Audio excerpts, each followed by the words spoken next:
We are here at the 2007 24 Hour of Nelson Ledges.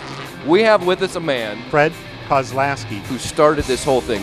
So 1980 we started it. Tried to show up where the American cars were good enough to compete against the foreign cars. My name is Ted Schumacher. You competed in some of the early 24-hour events. Tell me about some of the changes that you see now in racing versus what you were seeing back in the original events. Mostly what I'm seeing now is a lot of quasi-current, fairly high-tech stuff that we didn't have. Not a whole lot faster. I looked at the qualifying times, and the last time I did the event, I would have been 5th on the grid here today, and that's been 17 years ago. And the facility has changed incredibly. The facility is so much nicer. It's absolutely unbelievable. The track itself is neat. Of all the tracks I've driven, only Sebring and Daytona are faster average speed.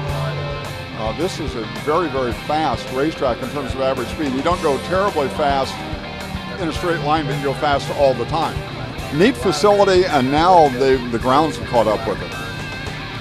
So we had a number of factory teams that started off with it, and it was wonderful. Back then they were showroom stock cars.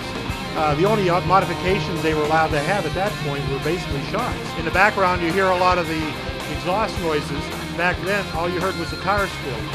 That's the one big thing about a 24-hour endurance race is the whole family aspect. Yeah, and even now the names on the entry forms, I looking it over and seeing people that I've known in the past, and they're not driving, but their kids and grandkids are driving now, which just shows you that it's a very family-oriented sport, and it's held up over the years.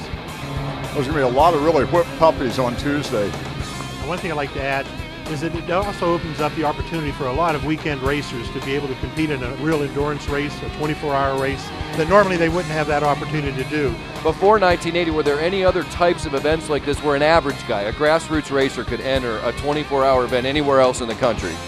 No, I don't believe there were. Tell me about those first couple of years. Well, the first year there was a lot of magazine interest. There was a lot of media. Automotive Magazine, Car and Driver had started a showroom stock series a while back, and it kept growing and growing. But what really came about is it generated the pro or professional showroom stock series.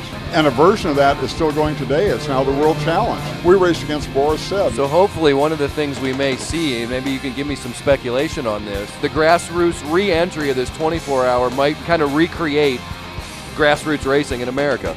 I would think so. Also with the series they're running now, with the endurance race series, gives them much more opportunities to participate.